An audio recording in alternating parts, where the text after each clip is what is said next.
This is an Alliance podcast.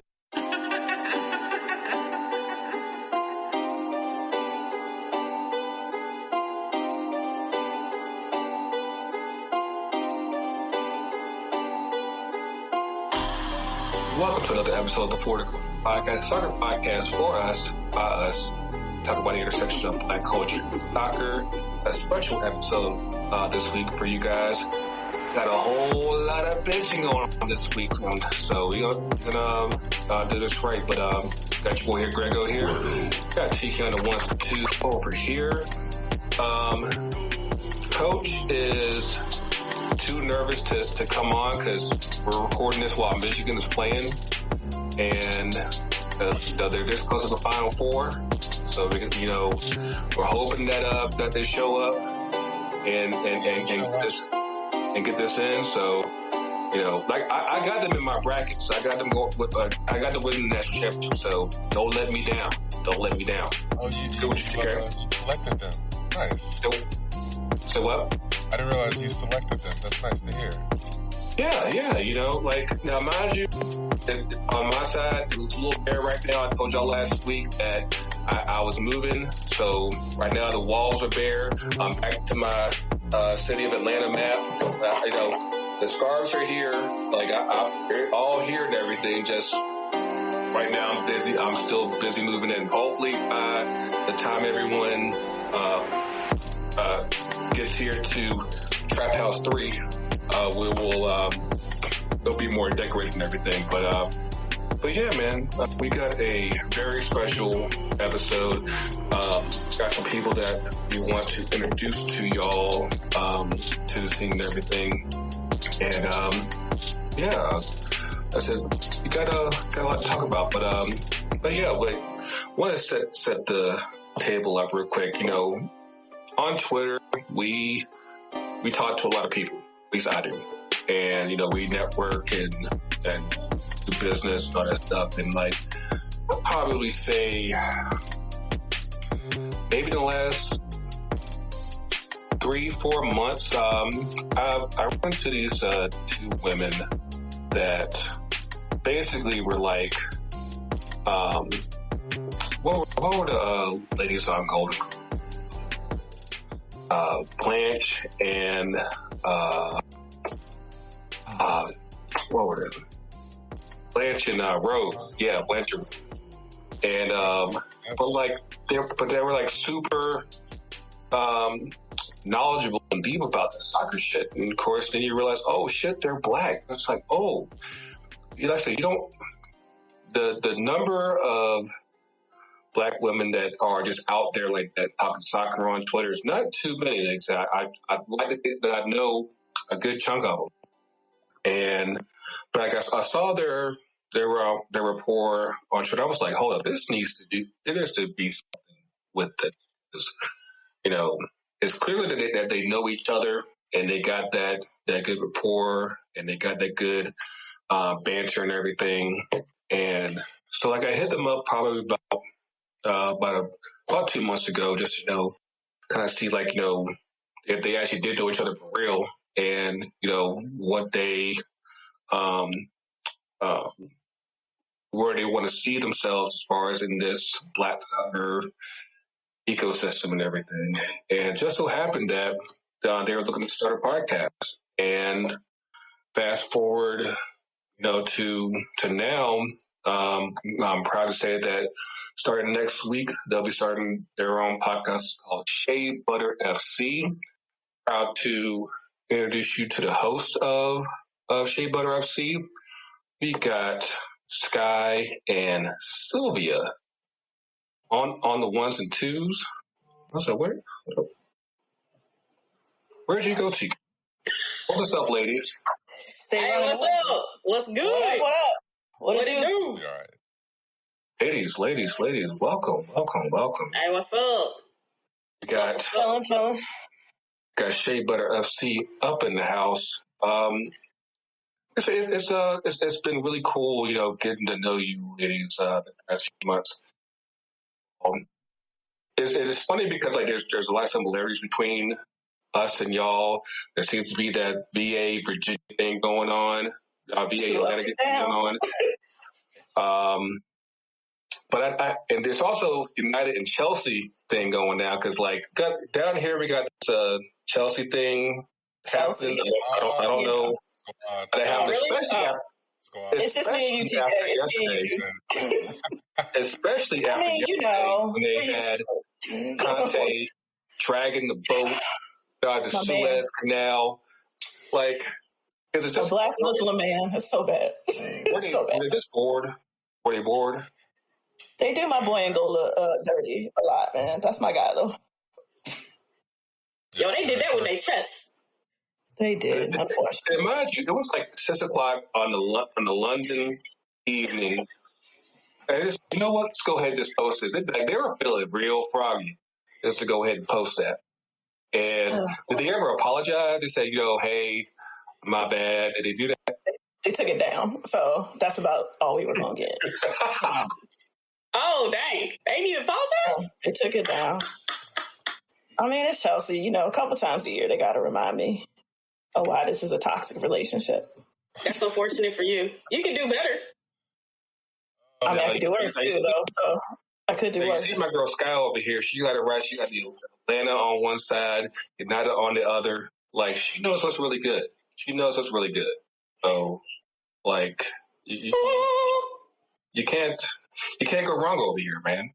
But yeah, there's obviously so much to talk about. I feel like every time we talk about the U.S. national team, it happens.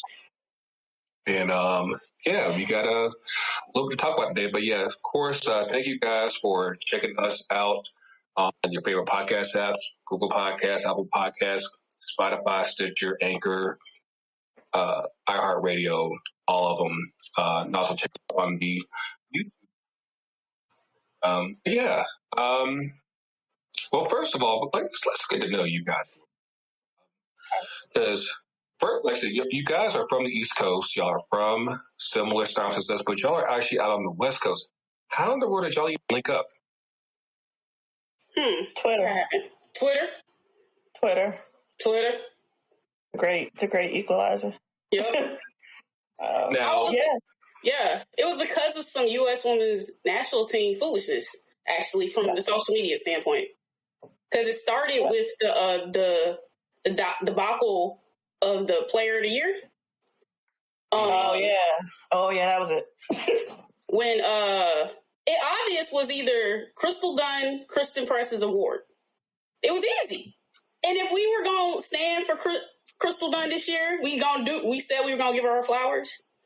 Right. It was easy. But then you saw what happened. So except it wasn't, and that's no shade, but I don't know how it's not Crystal Dunn. So yeah, I don't know. That was a starting point. I think what you're saying is that was shade. Well, so what happened was we ended up linking up because everything blew up because everybody was pissed off because they were like, y'all did it didn't make sense because I think it was Kristen Press, Crystal Dunn, Lindsey Horan, Sam Ewis, Abby Dahl. No. It was Crystal Dunn, Kristen Press, Sam Ewis, Abby Dahl-Kimber, Lindsey. Yeah, those are the few. Yeah. And so it was weird because they picked Sam Ewis, and so it was like, how is Tobin Heath not in it if y'all based it on play?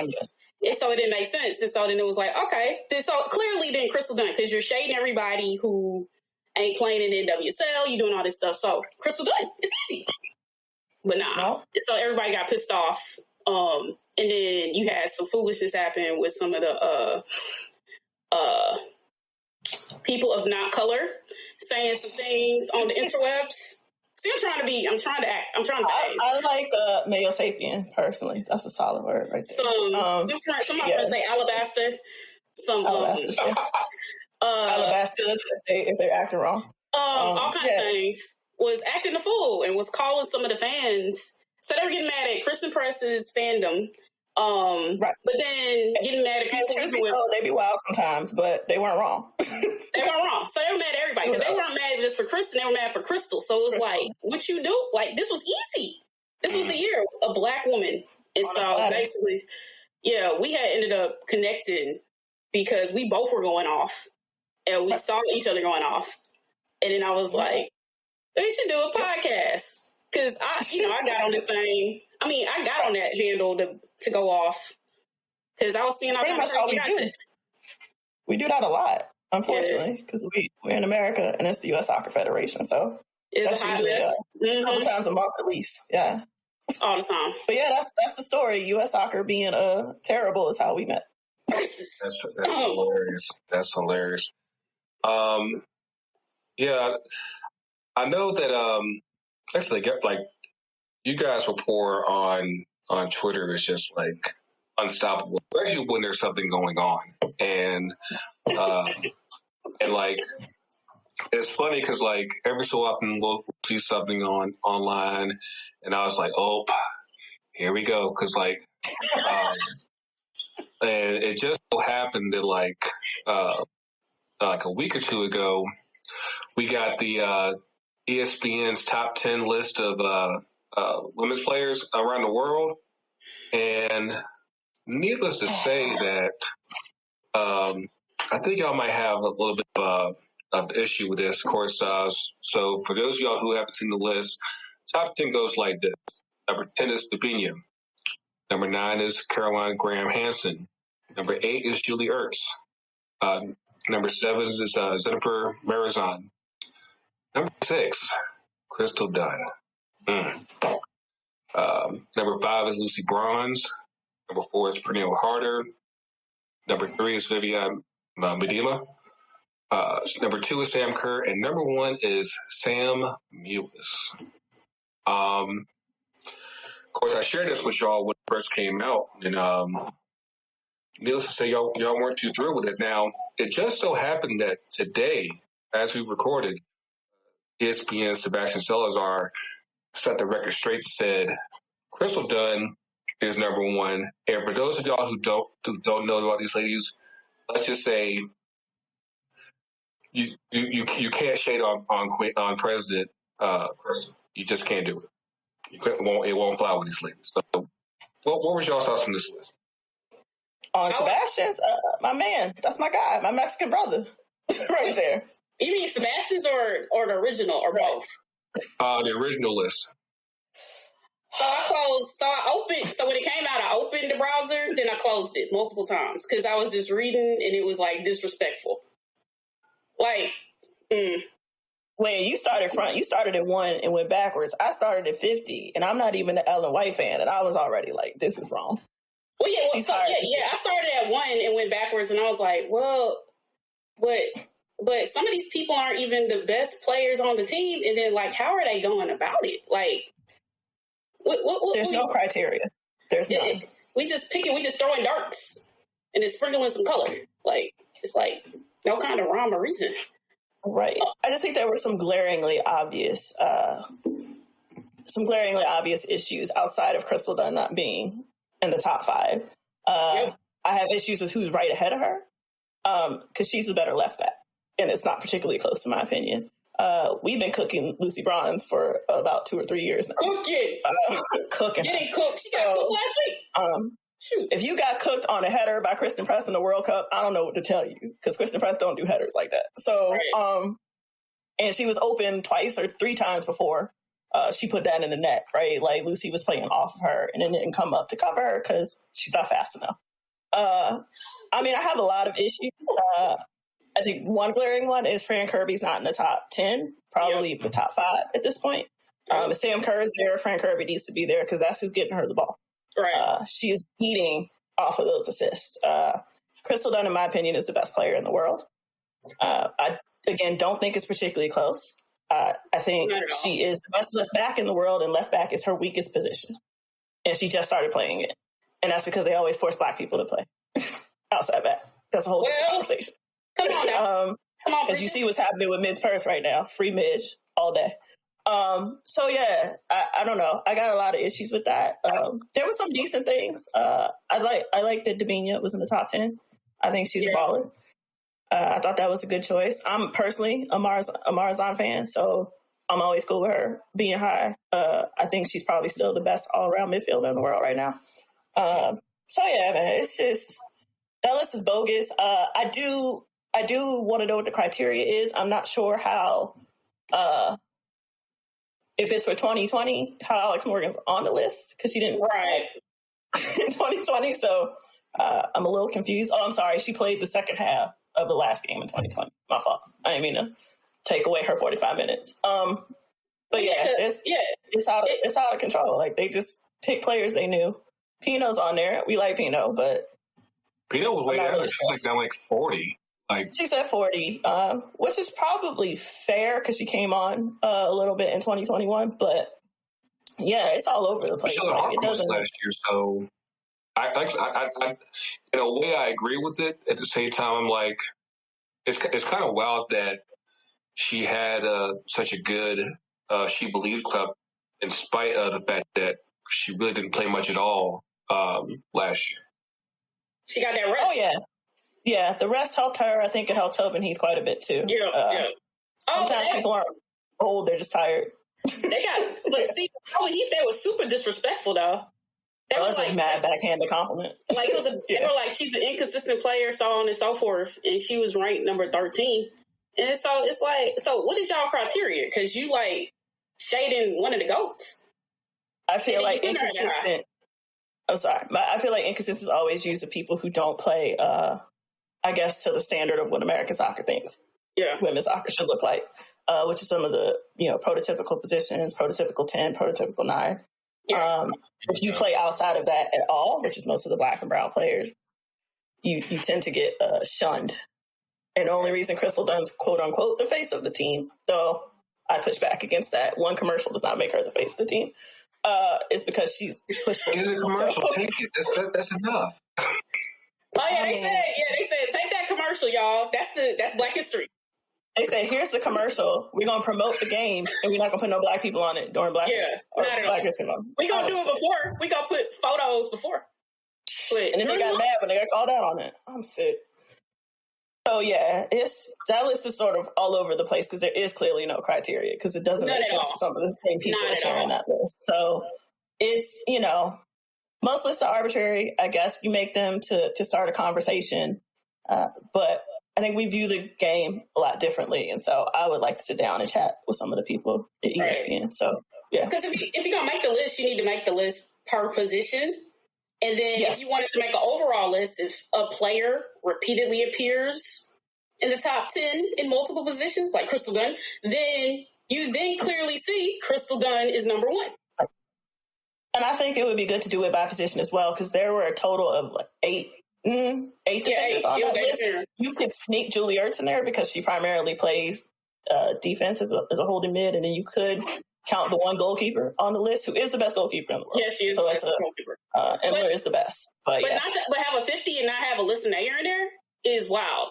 So she's probably 2 or 3. So I would say yeah. So even in that, making a separate list, so 4 different lists for each position, then I think we have a conversation. You could even have a hybrid list. I think that would be worthwhile to see how people rate those skill sets. But yeah, man, it's ESPN.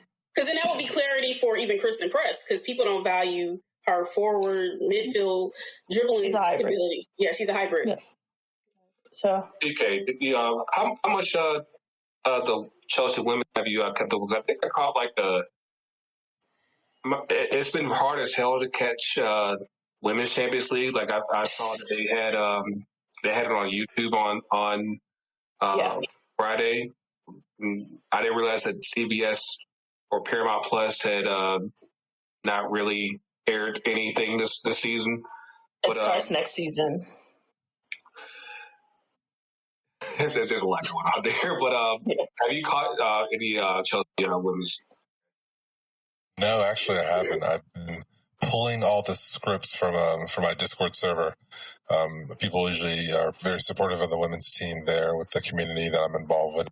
So I've just been pulling all the scripts from there. But I know we got is it at Wolfsburg?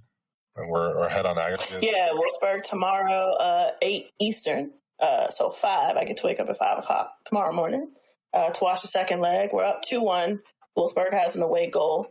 And so we'll see what it looks like. Wolfsburg scores 1. We're in trouble. So hopefully we can keep putting them in the back of the net. The women score more than the men do at the moment, but the men play better defense. So the men play better defense, so it evens out. Kirby to Kerr is, or Kirby as they're calling it now, is a fun treat to watch. Oh God. Yeah, I didn't make that up because it lacks a little flavor, but I get it. Well, we did have some history over the weekend with the right team. United. The women had their first game in Old Trafford. For those of y'all that don't know, in a lot of cases, the women don't play in the same stadiums where the men do. But Man United finally got the women in Old Trafford. I believe they won 2-0, if I'm not mistaken. Warren James and our own Chris Press got the first 2 goals in Old Trafford. So, we represented everything. We're doing this. We're doing this. We still got a little bit of ways to go on the table because I see that we're in third in the WSL, but it's okay. It's okay. Yeah, at least there, TK, you can say that Chelsea's on top. It's not happening. Y'all has pretty much some of the best players in the world for the women's, and it's ridiculous the abundance of riches that the club has as a whole. So, hey man, never going to complain on that front. And they've been kind of the forefront, honestly, in regards to the women's game as far as being accessible. Chelsea has been putting it out there, that be through previously the Chelsea TV app, or now, which is the Fifth Stand app. So, these avenues are available for you to actually watch the women's game in that right. So, hats off to all the good people there, making that accessible for people to promote the women's game in general. And then it's nice to kind of see the domino effect now, what's happened the last 2 years out there. Yeah, you can watch it tomorrow for free. Out of Football has the Wolfsburg-Chelsea match tomorrow. So you can watch that. And it was just a huge deal in England for the WSL with Sky Sports. So, and the players will get some of that revenue, some of that kickback. So it's changing for the women too. It's dope. Yeah, and I heard it. They get some more color in the WSL, but that's a whole different conversation. Yeah. I mean, I'm still waiting on Real Madrid to start basically buying the whole U.S. national team. I'm like, go ahead. We have some thoughts about that. Yeah. I mean, if they're going to be the biggest club in the world and now have a women's team, you got to be the biggest women's team in the world. So you got to go ahead and spend that money. That means there's about at least a good 10, 12, 15 on the U.S. team right now. It's like, what y'all want? Let's wait to tap. Well, allegedly, they're going after a certain player. Mm-hmm. A certain Chelsea player allegedly is going to Real Madrid if she goes to Real Madrid, and if that's the case, that lets me know that they're willing to cut some checks. And like you said, there might be some U.S. players available. I think there could be a triple. Allegedly there could be some from Manchester United. So we'll see. And probably City. Sorry. Oh, yeah, it could be one from City whose game probably fits pretty well in Spain. Yeah. Mm-hmm. I would if I were Real Madrid. I am also a Real Madrid fan, by the way. So there's a definite vice president playing at Sky Blue that would do well in Real Madrid. For those of y'all who missed on this national team trip at the White House, I mean, like I said, Vice President Purse was looking great. Yep. She would look real good in that pink Real Madrid kit. That's all I'm going to say. That's true. She could get because Vice President Mitch can get an outfit off better and a kit off better than just about anybody. So I would be excited for her to do that. What position would Vice President Harris play? I mean, I'm a fan of freeing Midge and letting her play forward. That's me. We'll see.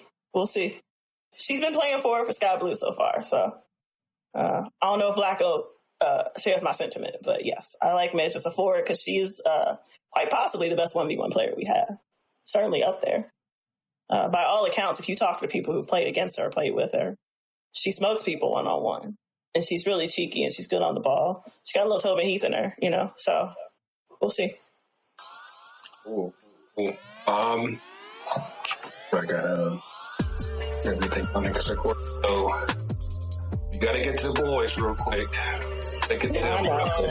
Yeah. All right. Oh, well then. Let's take a quick break, pause for the cause, and obligatory right now, for sure.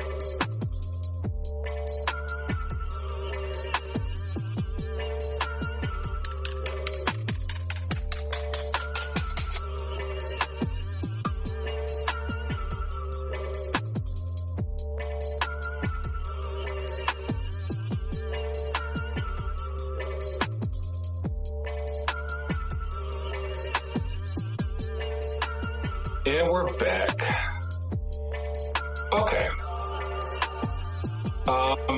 Just so, before we get into the boys, I'm trying to avoid this as much as possible. Why are we doing this? What is Tony with?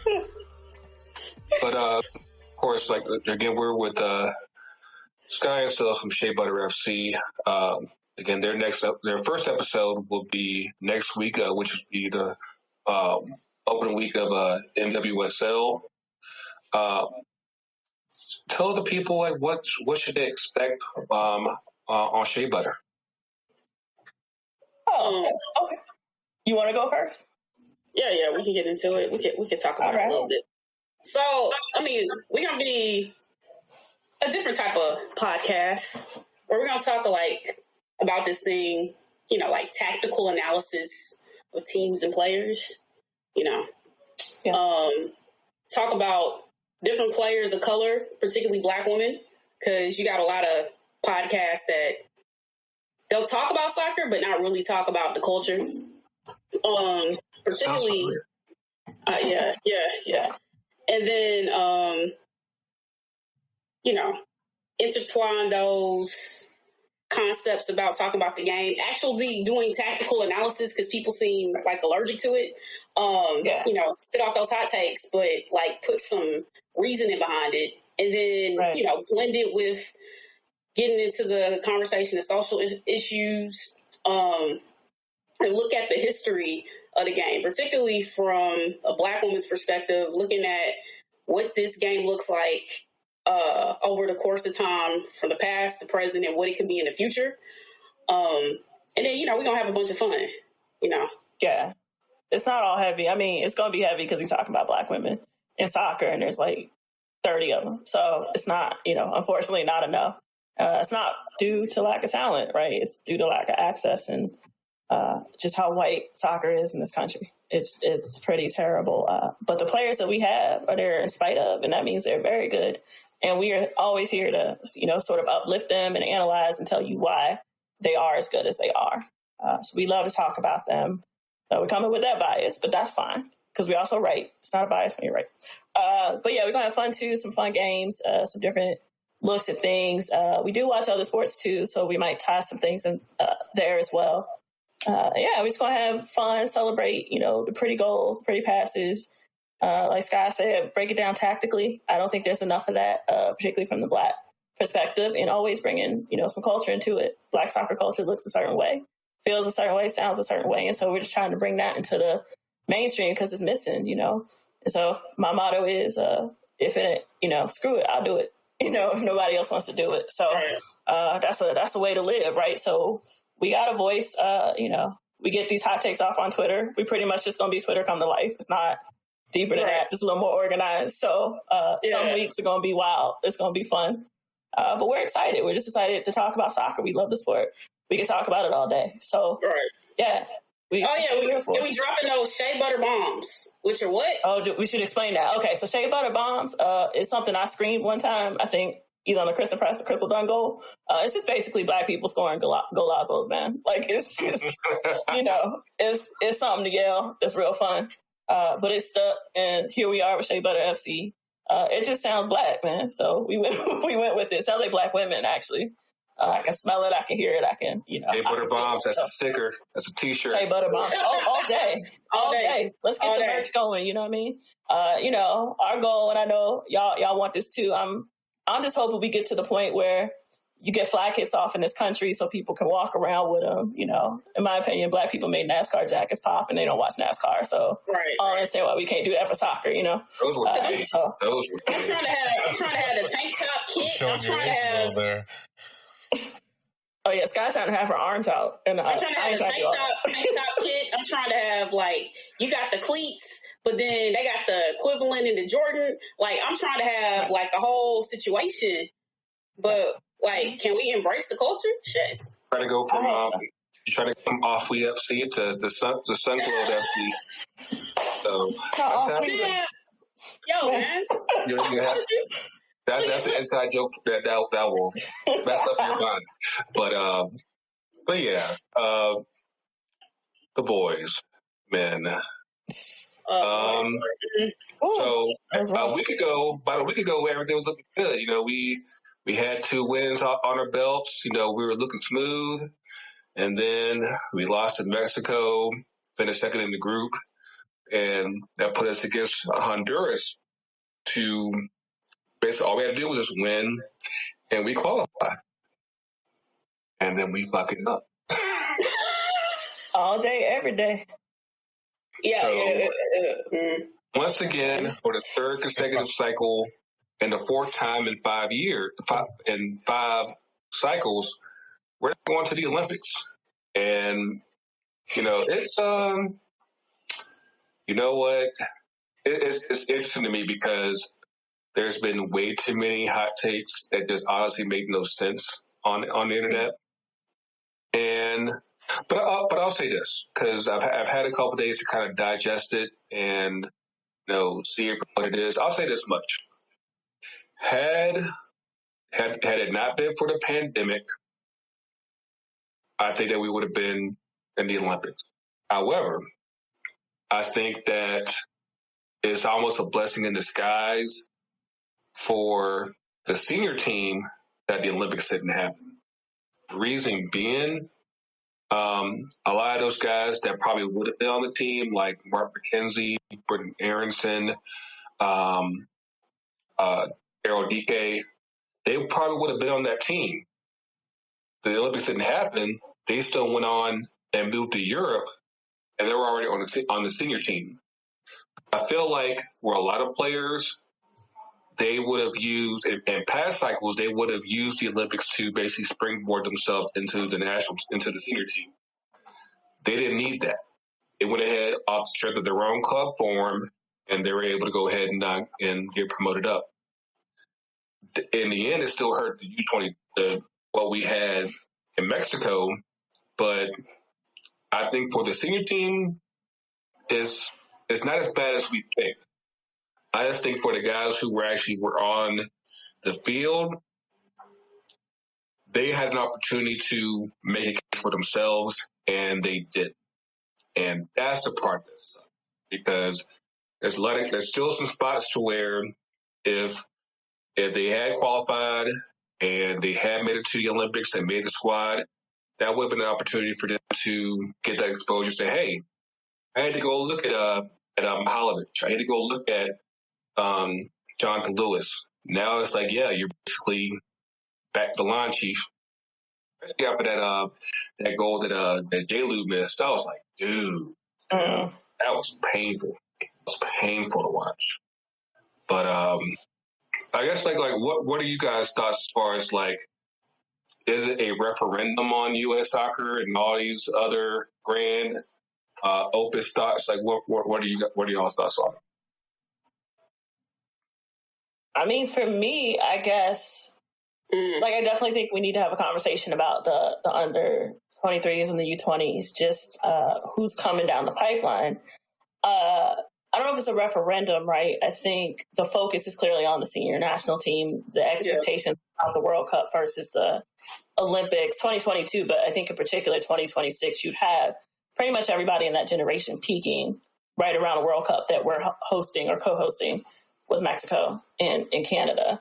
And so you want to be able to feel the United States team is going to at least get you, I would hope, to at least the semis, right? Or quarterfinal, semifinal, something of that nature. And by then they will have played together for essentially a cycle. I think the Olympics is always weird for for our men's team in this country, just because the world doesn't particularly seem to care about the Olympics. Right? They don't rate that as a tournament, but we do more so just because we're American. Yeah, so we care about the Olympics. And for our women, right, it's one of the two major tournaments because we don't have a Euros. The ICC is here, but they're working on expanding it, having Club World Cups, things of that nature. So it's a little more important in that way. But yeah, I agree with you. I think it would have been a nice opportunity for some of those young men to get some shine, some opportunity, particularly to go overseas. I think the senior team will be interesting, right? This might be the first time those guys are going to be asked to, they have the talent and the expectation. So as a women's fan, right, there's always that expectation of winning. It's going to be interesting to see if they can win potentially in spite of coaching, because that's what our women did in 2019, basically. So, yeah, it's going to be interesting. I don't know if they're going to keep Berhalter. I don't know what that's going to look like. I don't know if a few of those young men are going to make it to the senior national team. But all those spots seem to be taken by international players, right? There aren't a lot of MLS players getting shine. You know, I know Daryl's on a loan essentially to Barnsley, but I don't think he's coming back. I think he'll stay over. He's proven himself to be a pretty good player. So, yeah, I think people always freak out when we lose tournaments like that, but it's not okay to not make the Olympics for 3 straight tournaments. Right, it's not at all. Mm-mm. It's not okay. Mm-mm. Yeah, I think that, like I said, with the fact that we already have so many youngsters currently on the senior team, it's probably not as bad as probably in past cycles. But like I said, it's definitely, there's missed opportunities for guys that I had conversations on Facebook today. There's those C- players that probably wouldn't have gotten on the radar otherwise.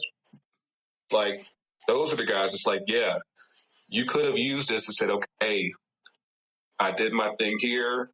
Now they're going to look at me in Tokyo, and hey, if I do well there, maybe they're like, hey, they'll see me again come January and give me a shot. Now it's like, yeah, you basically got, if you're lucky, you might get a shot after the World Cup. It's that simple. And like that's the effect that that missing the Olympics has, that you're basically putting off your opportunities for the senior team probably for like another year and a half, if not more than that. So it's definitely a missed opportunity. I definitely think that there's definitely a sharp cutoff as far as like our depth quality. And I also think that there's Jason Christ just fucked this whole bag up. He's definitely not the right man for the job, I don't think. And it's funny because for those of y'all who haven't been following MLS for quite some time, Jason Christ, former player, former striker for the peak of his career was with Real Salt Lake. He went straight from playing to managing Real Salt Lake, the MLS Cup in 2009, beat the Galaxy, beat Beckham, and all that stuff. He used that to springboard to a job with NYCFC when they first got started. Only lasted 1 year, and they didn't make the playoffs, and they fired him. It's pretty much ever since that MLS Cup, it's basically been a slow, steady trail down. He his last MLS job was with Orlando City. That was just bad, and now he's managing Inter Miami's 2 squad in Fort Lauderdale, and he also has he's also coaching the U.S. under 20s as well. And I'm like, given how this just went, Lord. Yeah, you might want to sit to Fort Lauderdale. He doesn't seem built to coach young players like that. That's a specific skill set to manage a young team. Yeah. And anybody who couldn't beat out Phil Neville for the job is probably not great. Oh Lord, Phil Neville is the coach of Inter Miami, and as a women's soccer fan, I'm sorry in advance to any Inter Miami fans. It gets better eventually. I'm so sorry. As an Atlanta Falcons fan, you have to come and find that you just love the team and you get through. And eventually you see, the Moses will come set you free. And your people, you get let go. You part the seas. But it's going to suck. It gets better, though. Damn. Yeah, I think that's sad, for the growth of the game, for player development, right? You see these other CONCACAF teams where these young men seem to understand, like, this is their moment to be seen, right? People aren't looking at CONCACAF players like that. And so to be on a large stage, some of those Honduran players are going to get a shot. And that's the thing. It's like, because Honduras, this is their fourth straight Olympics. Yeah. I'm like, they're used to this. I'm like, they were ready for that moment. Like, they took their advantage of the opportunities that they had right at goal, really with both goals, because they both hot ass at how we gave us the goals. But it's yeah. TK real quiet over there because he's like, I'm like me. Are you numb like me? Because after 2017, I don't feel anything, so it's fine. Yeah, it's so weird. I can't remember the last time I actually was excited about anything that wasn't the women's team.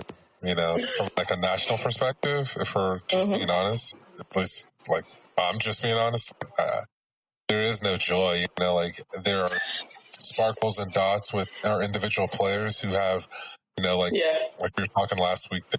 This period during COVID has been like a revival for a lot of our youth players, and they're important people on the roster. But in terms of actually doing something from the men's side, something to look forward to, like there's zero, zilch. So, it's so weird because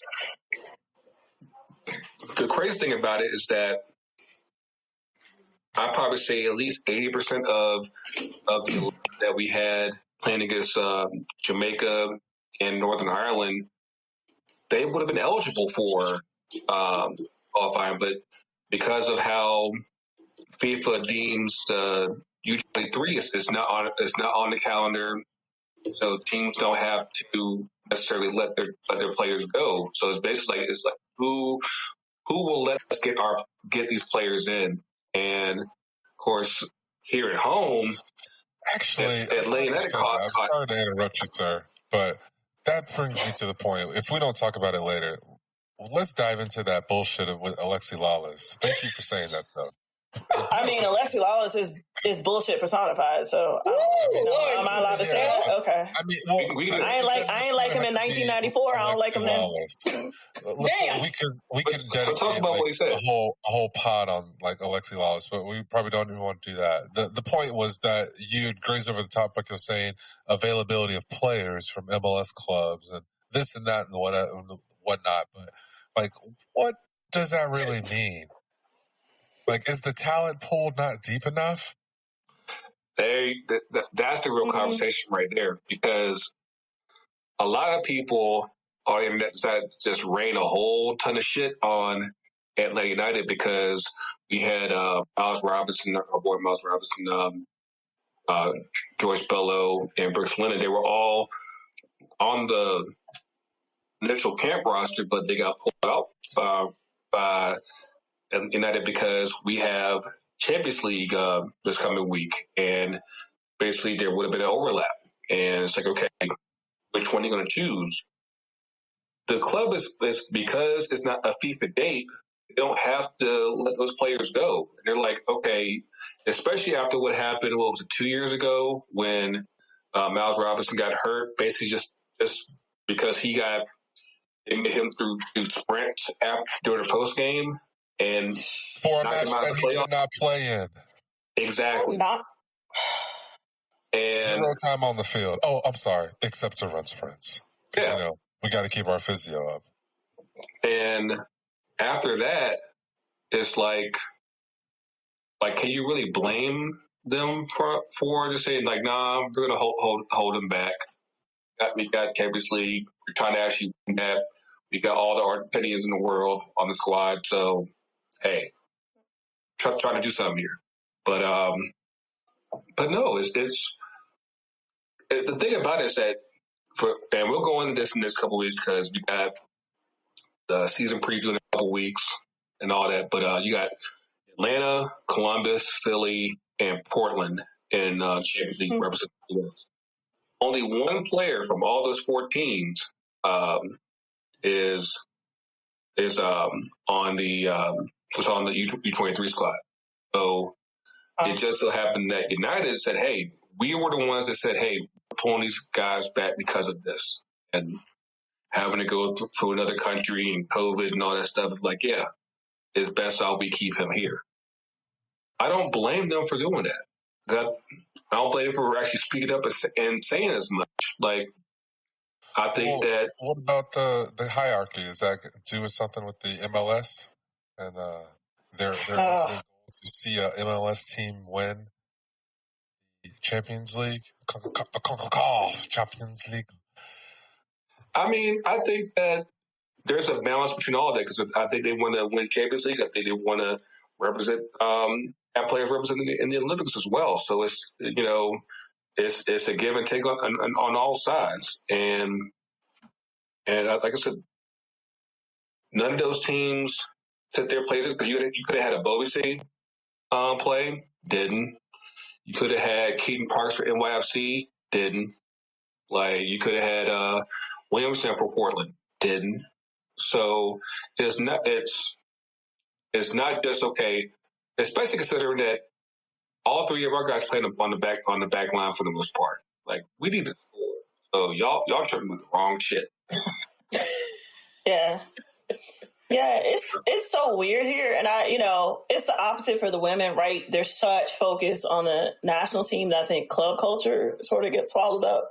Whereas here, I think when you're trying to build a soccer culture for our men's teams, right? And soccer culture in general, club teams always matter more than national teams. And I think that's a weird dance that they try to do here, and it doesn't ever seem to work successfully for our men. So that dance that like US Soccer and MLS and USL and all of these people do, it's just weird. It doesn't look that way pretty much in any other country. So I'm always super confused. But I agree with the clubs. Like I wouldn't let go of my players, particularly in the COVID year. Like, Juventus also didn't let go of Weston McKennie, right? Like, it's just, club matters more. And the club is paying them the most money, right? So I'm going to protect my, not to speak in capitalist terms, but like, that's their asset. They're gonna protect it. So I don't blame them. And even without that talent, you should have still qualified for the Olympics. Yep. Yeah. That's the real, and that goes back to what you were just saying, TK, that if you're that worried about 3 guys not being there, that speaks a whole lot as far as what depth you think you don't have. And, that's What happens when someone gets an injury in the semifinal, bro? What happens when someone gets 2 yellow cards? No, perfectly healthy. Next man up. I'm like, that should be the mentality, but instead you're like, oh no, you should have been there. I'm like, there's a lot of guys who could have been there. Pulisic could have been there. Colorado. You should be questioning Kreese on, and I'm sorry, I can't help but think of Kreese, the character from Karate Kid. But moving forward, so it's just crazy. Like that should be the conversation that Alexis should be having with Kreese, maybe. Who's going to replace these guys if they get down? Can I ask a serious question? Who's employing him? Like, I don't know anybody who takes him seriously. Damn. Or maybe I've just cultivated my news feed to the point where we watch everybody disagrees with me. Podcast on ESPN. I mean, and the thing about ESPN is like it's almost within that same hierarchy of like you have the national team and then you have MLS and then the USL, and it's like you have to fit all these pieces in there, and they all have to like perfectly work together like a puzzle that you hang on your wall after you glue it together. I'm not with it. Like, prioritize what matters the most. If you want a team to be appearing in the Olympics, then prioritize that. Make sure you have the depth. Make sure you have the talent. I mean, the talent's there. Make sure you have the tactics. Like, make sure you're not gonna. I hate to call out Ochoa, but like playing out the back and making Like, Lord, that was so bad. High school. Like, I'm sorry, he's a young man. I'm not trying to kill his, confidence. I mean, yeah, there's probably no shade on it. I didn't even see that's high school mistakes, right? Yeah, that's bad. High school mistakes. That's Pee-wee. That's fundamental. I don't even know what fundamental, to classify that in. It's like, don't cross the ball, back across goal, shit like that. Like, you don't do that. Not at all. Yeah. Another cycle lost. Like I said, I don't think that all is lost because, like I said, a lot of guys that would have been there last year are on the senior team this year. So it could be a bit okay. Of course, we still got also actually don't start in September, so we still got time. We still got Gold Cup.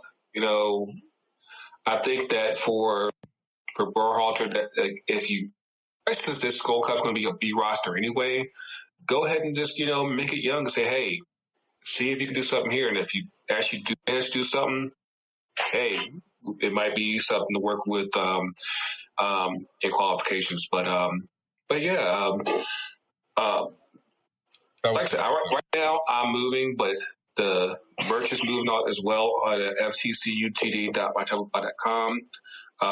Season's about to get going in a few weeks, so make sure you got your jerseys in line. I got I'm waiting for a Crystal Dunn jersey myself. Yeah, I got the name set right here to my left, so I'll be getting that out to you this week. Make sure that you guys get your orders out, get your shirts. Look, I heard there might be a scarf party that might be coming out. Be on the lookout for that. So like I said, we'll have a heads up on that next week. Of course, next week we got our kick review with our boys at 2 Cents FC. So that will be a lot of fun. Again, next week, you got the first episode of Shea Butter FC. You will find that on our podcast feed, as well as the Protagonist podcast feed. So, like I said, we want to make sure that we give the ladies as good of a platform as possible, because, like I said, I think that they're going to have some really good stuff for y'all. But let's wrap this up and get some topic today. TK, what you got? Is you today? Oh, called it. I was wondering if I was muted or unmuted. Yeah, so let's get into it. I mentioned it a couple of weeks ago, but Georgia, they rapidly passed the law in regard to voters' rights. Like simple things like having a friend bring you some food or water because the line might be long, which is now illegal in Georgia to do. So it's just one of those things, man. Like common sense and compassion and grace are things that we should maybe be considering more when we are sitting at the table discussing political laws and how we want to govern and how we want to live, essentially, because that's what the government is doing. They set out the laws and that kind of frames how you live. So it's just kind of disheartening to see the manner in which the Georgia government has chosen to move forward with, and there'll be plenty of lawsuits and things to oppose it. So we'll see how this all actually breaks down in court. But for now, we are essentially, with a situation where, rights have been a little bit, not rights, but it's harder to vote, and it's been a little bit more restrictive. So, Kemp just kind of a pain in the ass.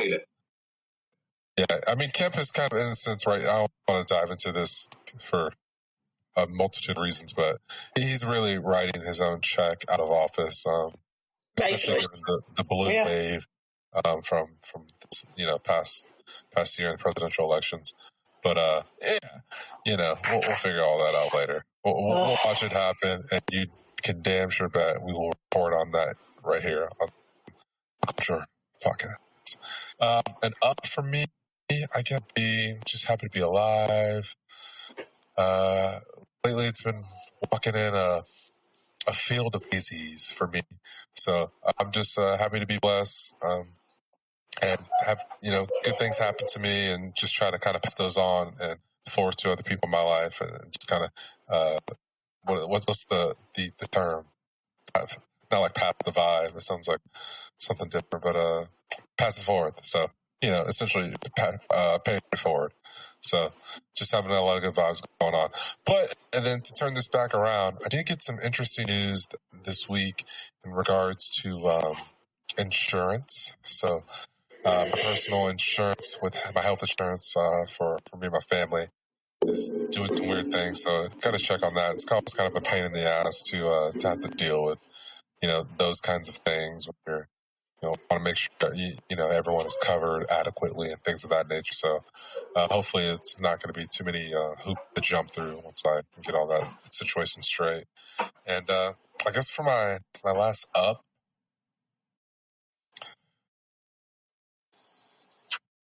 shout out to Shea Butter Podcast, man. I just met these ladies tonight. It's been real fun. I could tell this is going to be some exciting tactical stuff, and I'm excited for that because I feel like that's something that's kind of lacking from the space of podcasting in general. And then you have the factor of culture here, and just to do it with such like ease and the feeling, and so I can feel a lot of passion going on. So I'm excited to be involved and help Shea Butter Podcast, expand and get out to many different ears. So shout out to you two ladies, man. Big up. I appreciate it. For sure. Appreciate the support. All right, Sylvs, let's give it a shot. What you got? 2 up, 2 down. All right. Let's see. 2 ups. Yeah, I think life is going pretty well. More good days than bad. My family's healthy and happy. My parents are vaccinated, so that's something we always want them to be healthy. And hold up, that might real quick. I need to ask you one quick question because we mentioned this earlier, and I said you guys are West Coast, and like me, you're a VA girl. How in the world did you end up in Eastern Washington State? I came for the money to work. As I was applying for jobs, my geographical range had to expand in this economy. So, yeah, I mean, I've been out here for a while now, and I have some other family that followed. So that's been nice. But I was out here by myself for a while.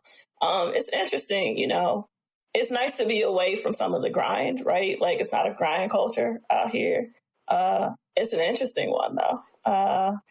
It's a little bit passive aggressive, or a lot passive aggressive. I think most of the West Coast is in general. Yes, it is. Yeah, it's different. It's different. You don't get that in your face racism though, so balances out. Not that it's better or worse, but it's different. You want that with the bombers though. I'm sorry? What? You want that with the bombers though. I mean, but everybody shoots, you know what I mean? So, I mean, they can come, but you gotta pull the trigger before I do. Is really how that works. People don't bother you, So it's nice. I'm my granddaddy's granddaughter. I'm a hell of a shot, so I ain't too worried about it. But it's pretty peaceful, and I like the outdoors. I'm a country girl at heart, so I like being outside and under the stars and hiking and stuff like that. Too, low key. Yeah. So, but I mean, I like where I work, so. It's pretty chill, and I honestly get to work mostly with Black and brown people all day. So it's a nice deal despite where I live. So that's a really weird thing to tell people. But yeah, I can go days without seeing white people, so it's pretty nice. So yeah, it's pretty chill. I'm probably gonna stay on the West Coast for a while, but I'll be back to visit because I miss sweet tea and real food, and there's just some things that aren't the same. Barbecue, like I miss that. Yeah, so it's just some stuff that I miss the accents and warm weather. I don't miss the humidity though. It's dry here, and I appreciate that. Yeah, and I don't miss the mosquitoes. Like we don't have those, so that's nice. Yeah, just calling right now because that's a definite down right. We get some, but so here's what's wild. When I first moved here, there's all this white stuff on the ground. Cotton grows on trees here, and so in my mind, I'm thinking, you mean to tell me if we had just kept going west, we wouldn't have to pick this? Like we would have been fine, right? So damn it. But we don't get a ton. There's some pollen, but it's not nearly as bad as it is back east. I don't miss that because I couldn't go outside for like 2 months when that pollen hits. It's brutal. It's brutal. I know y'all sneezing for your lives right now. So, and just doing that, that noise, you got to hit the, hit the side of your thing. Yeah. So, yeah, but I mean, I'm Virginia made, man. So, it's always with me, even when I'm not there. So shout out 2 Up, 2 Down all day, 804, What But yeah, that's my up. I don't have a lot of downs. That means I ain't letting the team stretch me out, Sometimes it's like that. We'll take that. Well, I know about that top 10 list was kind of rubbing a hole. I mean, but then, my boy Sebastian came through. My boy Sebastian came through with the proper list. He had Crystal Dunn at number 1. Did he give a whole 5 or just put instead of 1? I saw the clip with the 5. I don't know if he did a 10. So who's your he did 5? a 5. Who's your 5? So, oh my God. You put me on the spot. Crystal Dunn. All right. I'm going to just go with guts. Crystal Dunn is 1. Fran Kirby's 2.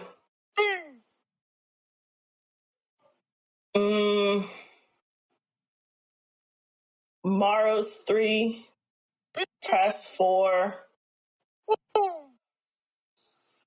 Man, 5 is hard. 5 is hard. Is it I think of it different. Or are you going to defender? Which Sam? That's the problem. Nah. The coin. I got a top 5 now and top 5 that I think are going to be really good. Well, say that top 5 for later for the first episode. We want to hear. So my 5 would be. I'll go Kerr. Okay. I'll go Kerr. All right. Which is good for me because there was a time when Sam Kerr wouldn't even been my top 10. So she's shown me something at Chelsea. So yeah, the same. Last year's kind of been a thing. Yeah. I got the same 5. That's wild. Yeah.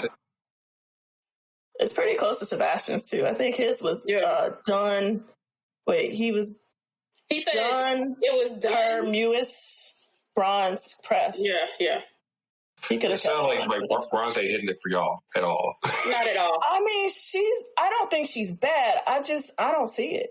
She ain't that hot. I don't see it. You can chauffeur her out of the top 10. I mean, Crystal Dunn's a better left back. Moppy Leon's a better outside back. Like, I can name other outside backs that I think are just as good. Yeah. So, if not better, right? And who can play within team and tactical structure, right? So, part of that is she played for national team for Phil Neville. That's not her fault. That's Phil Neville. Nobody's going to prosper. And I mean, when they played Barcelona, you wouldn't have Crystal Dunn getting cooked like Lucy Bronze did last week. Yeah, if you put Crystal Dunn on Man City against Barcelona, there's no way it's 3-0. There's no way. They're not getting roasted like that. No. Carolyn Graham Hansen walked up the right side of that field.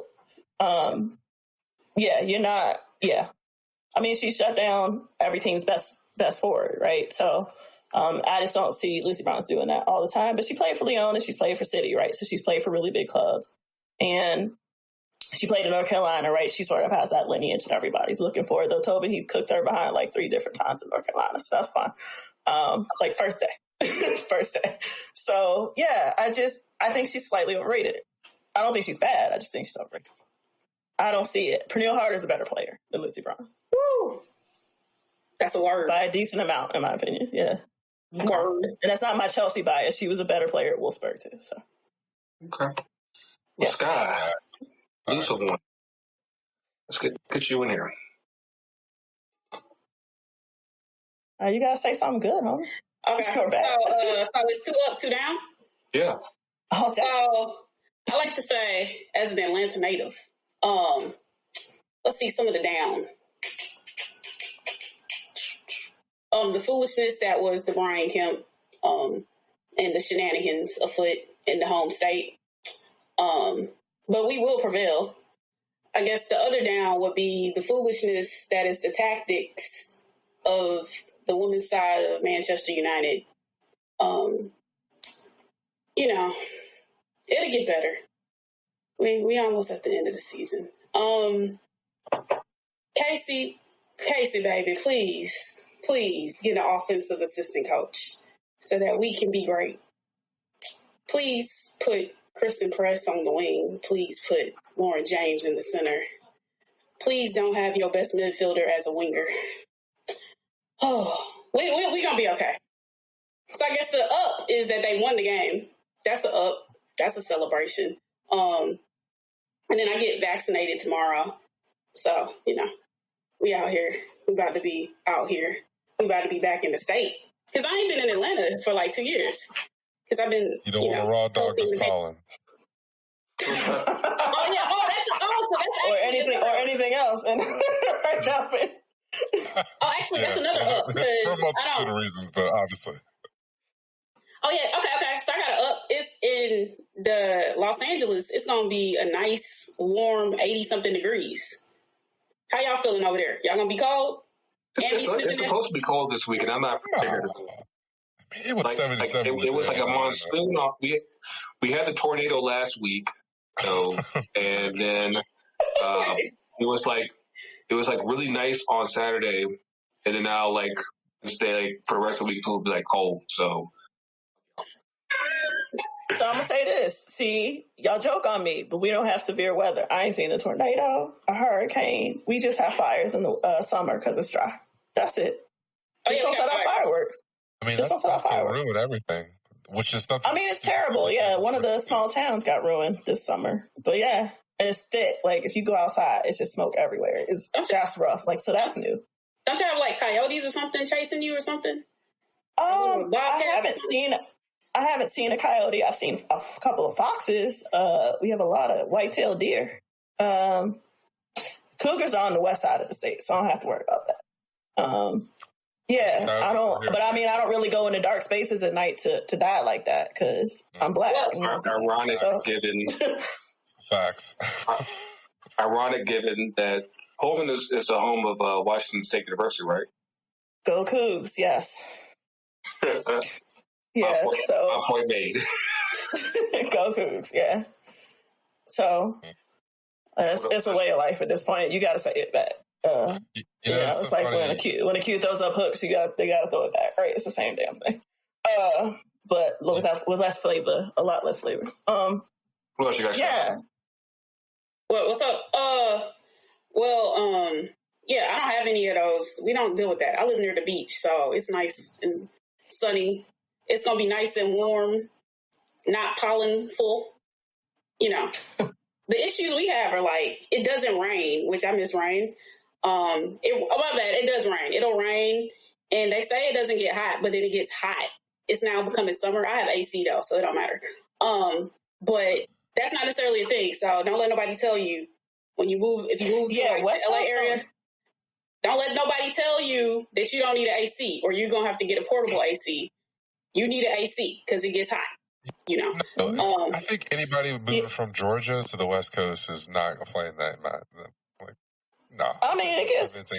So it's cold. So it's cool, but you get caught up and think that, I could deal with some 77, 80. No. Not when it's dry heat and it's just like boom, boom, boom. The dry heat is different, y'all. I'm telling you. No. You need some AC. When I first moved here, I went for a walk in the summer and almost passed out because I ain't drink water fast enough. Because when you're on the East Coast, it's humid. And so, that's true. The balance of your fluids is different. I almost passed out in the middle of the street. Like, I had to go to the store and buy water because I almost collapsed because it just sucks all the moisture out of your body.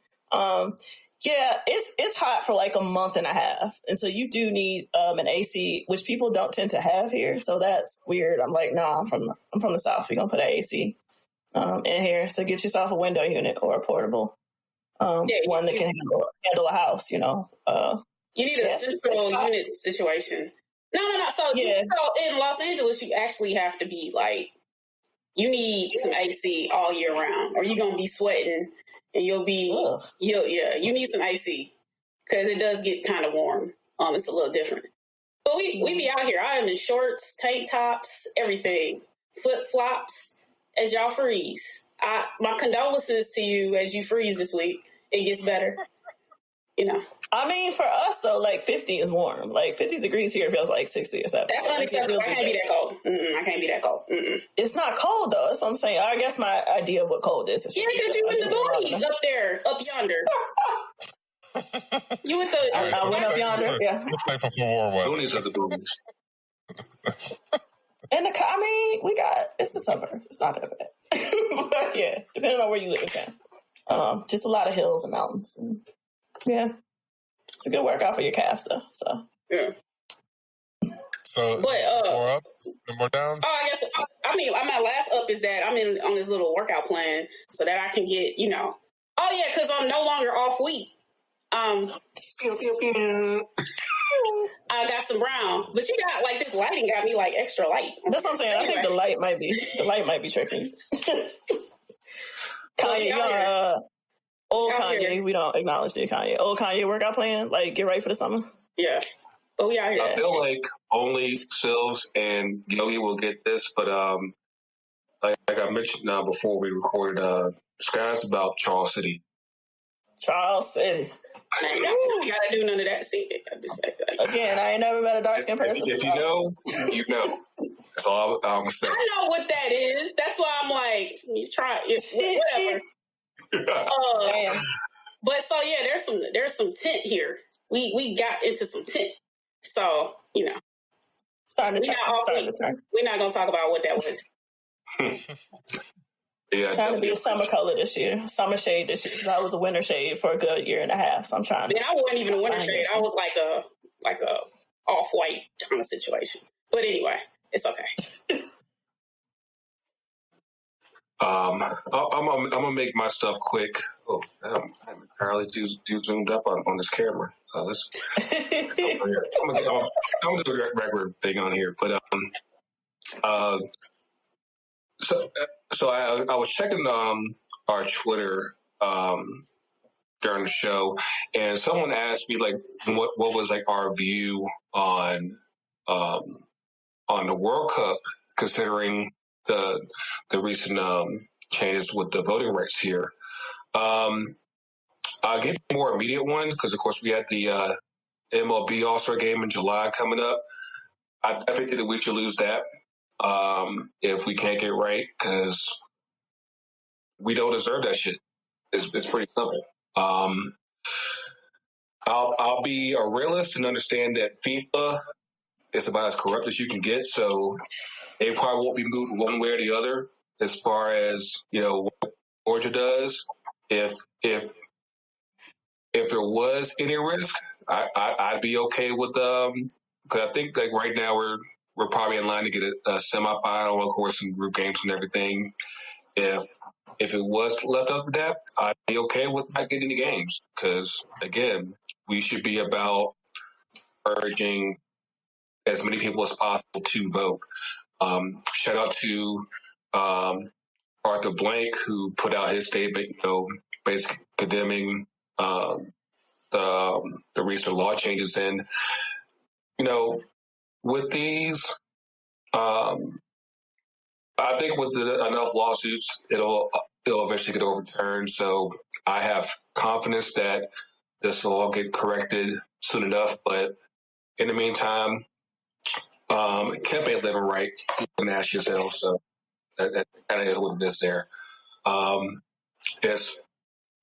Next week is our first quick up. Is the Jimi Hendrix jersey with the Seattle Sounders. That's dope as hell. When I first saw it, there was no explanation. It looked kind of wild, but for the fact that they have the Jimi Hendrix license, which means they got a conviction from the estate and the family and everything, that's really dope. Of course, for those of y'all who don't know, Jimi Hendrix is from Seattle. He's buried in Seattle. They play Purple Haze before every Sounders game, so the connection's definitely there. So I definitely, I said, and that's always the thing with leaks, and we'll go into this all in more detail next week, all about the presentation. The presentation and everything, once everything starts to get explained, it's like, oh, I get it now, and then it works and all that. So out them for that. My down is the new Inter Milan logo. Oh, Lord Jesus. Terrible.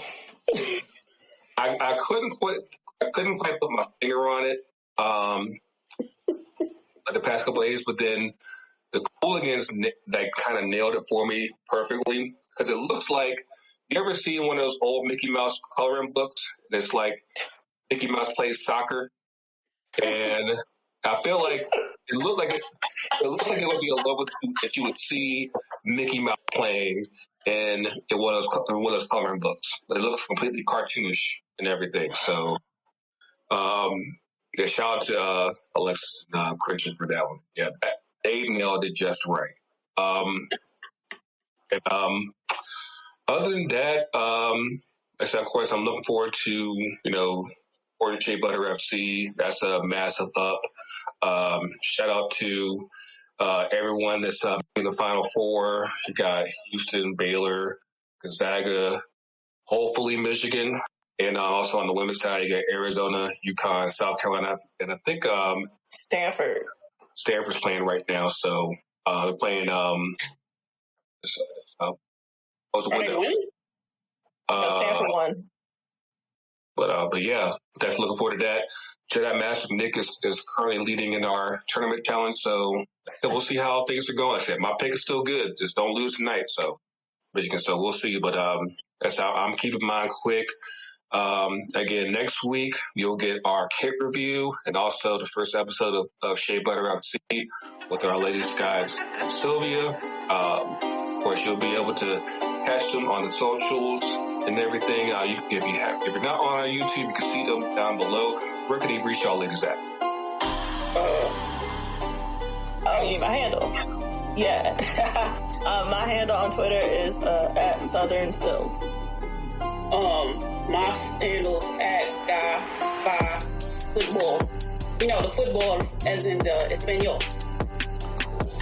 Cool. Because you gotta have that flavor. But yes, as always, you can catch us on the social FTC.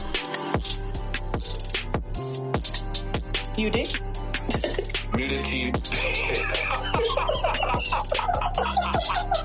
The man is muted. You catch the FTC, UTD, Twitter, Facebook, Instagram. All the channels, man. All the channels. UTD. All the day. Sorry. Go ahead. I'm sorry. I just had one last thing I want to tack on. Go ahead. Shout out to Arsenal Fan TV. They just lost a member of the crew, Claude. Yeah, definitely condolences to that team and everything. What you got close out with TK? Yeah, no, I just wanted to shout out Arsenal Fan TV. Not my favorite fan TV, actually the maker content. But shout out to all those who were affected by the loss from Claude Calgary. He's one of the former pundits from Arsenal Fan TV. They're known for their really fantastic outtakes on the failures of Arsenal. So, wishing the best to their family, and maybe they all can get some healing from some of his former stuff, that they don't. Yeah, man. Shout out to their family, and hopefully get through this again. I've been preaching the past couple of weeks. It's hard work getting old. So take care of yourself. Of course, next week, soccer's about to get real moisturized with some shea butter. So until then, for Sky, for Sylvs, for TK, it's Greggo. Coach is real. The coach is everywhere. See y'all soon, and we out.